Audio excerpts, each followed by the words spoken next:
자, 그럼 이제 두 번째 업체까지 계약을 마무리했으니까 네. 가장 먼저 해야 되는 게 뭐였죠? 브랜딩이요? 브랜딩을 해야 되고, 브랜딩은 저희가 랜딩 페이지랑 글 제목과 글 내용에 하나의 그런 브랜딩이 녹아 있어야 된다고 말씀을 드렸어요. 그런 브랜딩을 해야 되는데 조금 더 구체적으로 말씀드리면 랜딩 페이지가 준비된다는 거는 그 안에 카피라이팅, 그 다음에 아래 클릭하는 위젯, 이제 나머지 이제 톤도 좀 맞춰야 돼요. 제가 첫 번째 업체 같은 경우는 진짜 주신 자료가 없거든요. 그래가지고 막상 하려니까 진짜 무에서 유를 해야 되는 거예요, 지금. 일단 광고주 중에 90%는 아무 자료도 안 줘요. 네, 실제로 그래요. 왜냐면 이제 성향 차이긴 하지만 대부분은 내가 마케팅을 맡기는 거니까. 또한 마케터의 90%는 그 업종과 관계가 없어요. 아시겠지만. 네, 그쵸. 그렇기 때문에 저희가 하는 건 뭐냐면 그 시장성을 일단 파악을 해야 되고, 그러기 위해서는 많은 곳을 일단 체크를 하는 거예요. 다른 해당 업종. 그렇죠. 그런 글들을 체크하면서 저희가 그것을 모방하는 게 아니라 이제 거기에 저희 브랜딩 색깔을 입히는 거죠.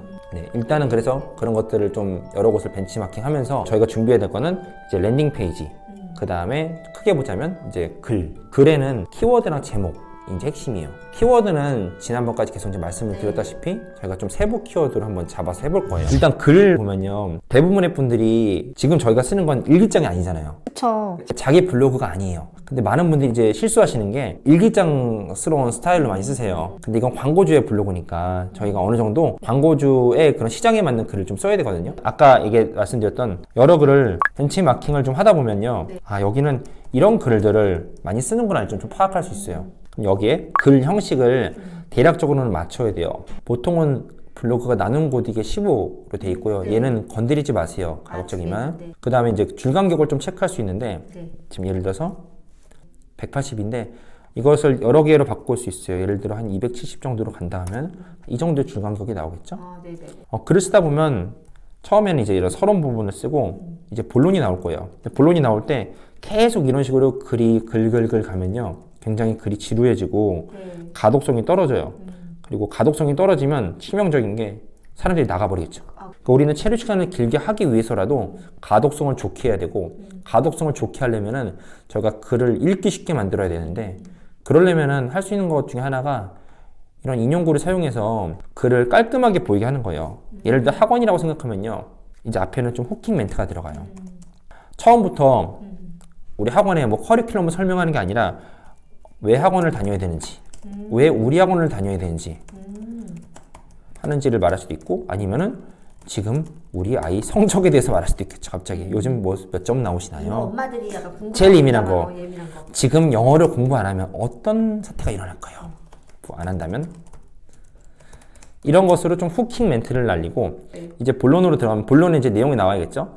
영어 학원을 다녀야 하는 이유 뭐 이렇게 할 수 있고요.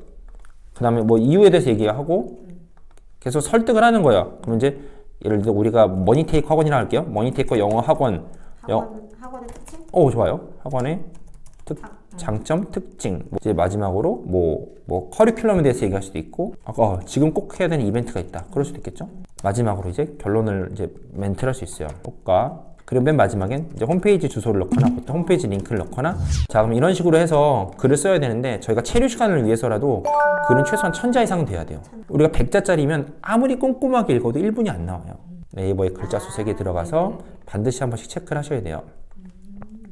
지금 공백제외로 보셔야 됩니다. 공백제외에서 1000자 이상? 네, 그래서 1000자 이상을 처음에는 추천을 드리고요. 이렇게 해서 글을 쓰고 이 사이사이에 이제 사진을 넣고 발행을 하시면 돼요. 근데 그 키워드가 보면 아까 지역별로 넣으라고 했잖아요. 그럼 비슷한 글여도 이 키워드 때문에 요 내용이지만 약간만 바꿔서 넣어도 되나요? 그러니까 브랜드 블로그라는 건 하나의 브랜딩 안에서 움직이는 거기 때문에 그 안에 각 내용은 비슷할 수가 있어요. 특히 학원 같은 경우는 커리큘럼이 하나인데, 그러니까 내용이 10개까지 안 나올 것 같은데? 근데 중요한 건 뭐냐면은 각 글마다 보는 사람은 다르다는 거예요. 왜냐면 키워드가 다 다르잖아요. 하나는 지역 학원명이고 하나는 4살 학원일 수도 있고 하나는 지역에서 다른 지역을 쓸 수도 있고. 어차피 키워드마다 보는 유입이 다른데 내용이 동일해도 상관없지만 똑같이 복붙은 하지 말아라. 네, 똑같이 복분을 하지 마시고 그 가운데서도 4살 영어라고 하면 4살에게 맞는 내용이 있을 거예요. 그러니까 전체적인 건 같되 그 안에서 저희가 쓸 수 있는 건 여러 가지라는 거예요. 홈페이지형 블로그 같은 경우는 이제 카피라이팅, 그 다음에 이제 중요한 게 이제 위젯 개수인데, 위젯 같은 경우에도 브랜딩이 녹아 있어야 돼요, 기본적으로. 위젯 왜냐면 하나하나의 위젯명이 결국 카테고리거든요. 저희가 다루는 카테고리. 주로 5개 정도를 저는 추천을 드리는데 너무 많아도 물론 많이 하는 것들도 있어요. 하지만 지금 마케터가 초보인데 많이 위젯을 달아버리면 스스로 관리가 안 돼요. 그렇다고 4개, 3개 너무 적으니까 5개 정도 하시고 보통 첫 번째 거는 이제 업체 소개예요. 마지막 거는 보통 오시는 길이에요. 아니면 이제 연락처도 괜찮아요. 그러면 이제 나머지 3개가 보통은 이제 학원과 서비스예요. 학원이면 학원의 커리큘럼이 나올 수도 있겠고요. 학원의 과목이 나올 수도 있겠죠. 그리고 위젯을 만드실 때 너무 스트레스를 많이 받으실 수 있어요. 걱정 안 하셔도 되는 게 위젯은 브랜딩 자체를 바꿀 때 보통 랜딩 페이지를 3개월에서 6개월에 바꾸는 경우가 많이 있거든요. 그러니까 너무 스트레스 받지 마시고 그래서 브랜딩이 막 저하되고 이러진 않는 거죠? 오히려 리브랜딩을 하는 거죠. 이제 조금 더 개선해 나가는 관점에서 하는 거니까 너무 스트레스 받지 마시고 일단 해보시는 게 중요합니다.